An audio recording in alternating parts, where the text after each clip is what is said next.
If the last few days have been very busy for Ronald Reagan, it's also been a hectic time for the city that's getting ready to receive him. Reagan is wooing Washington, and the city is responding to all the attention.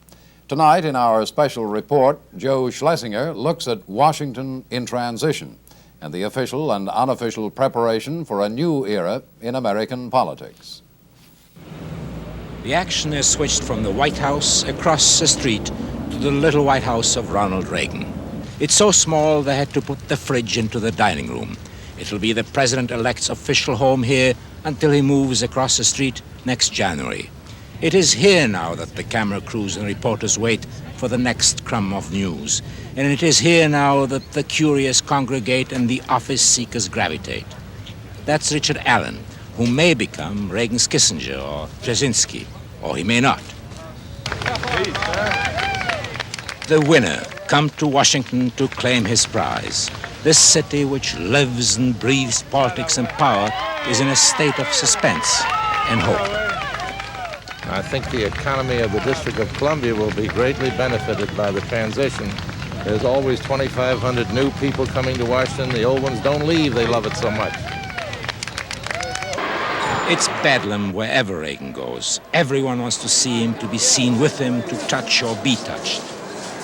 But around the edges of the madding crowds, some reserved faces, Democrats sizing up the president-elect to see how best to cope with him, and Republicans wondering which way he'll go, whether he'll stick with his old rightist California faithful or turn to the more moderate old Washingtonian hands, the all-too-willing leftovers of the Nixon Ford era.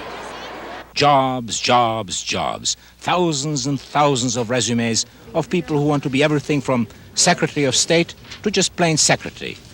They're swamped with them at Reagan's headquarters, where the new administration is being put together. Calls at home, calls to my parents to give them resumes to give to me, people giving me resumes when I go out to eat, every place. Office of the President-elect. But there's more to a change in the White House than just jobs and policies. There's also a change in style, in lifestyle. I think that the Carter administration sort of lowered the way we live here, made it more informal. I would look forward to Mr. Reagan as having a more sophisticated administration with people wearing the proper clothes and living in rather a grander style. I would think that you would see more sophisticated cocktail parties rather than sort of beer parties. I see a lot of money and glamour and bright lights coming to town, and it's exciting. I think that any man who is 69 years old and has the look that President-elect Reagan has is certainly bound to make a tremendous influence on his cabinet and the political scene.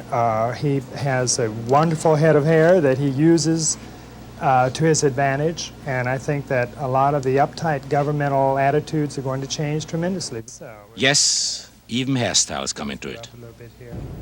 All over town, people are busy accommodating themselves to the coming of the new president. At the FBI and CIA, they're coming up for air after years under assault. At Health and Welfare, on the other hand, they're manning the bureaucratic barricades. And liberals of all stripes are busy heading for cover. Reagan the Conqueror has come to town. Joe Schlesinger, CBC News, Washington.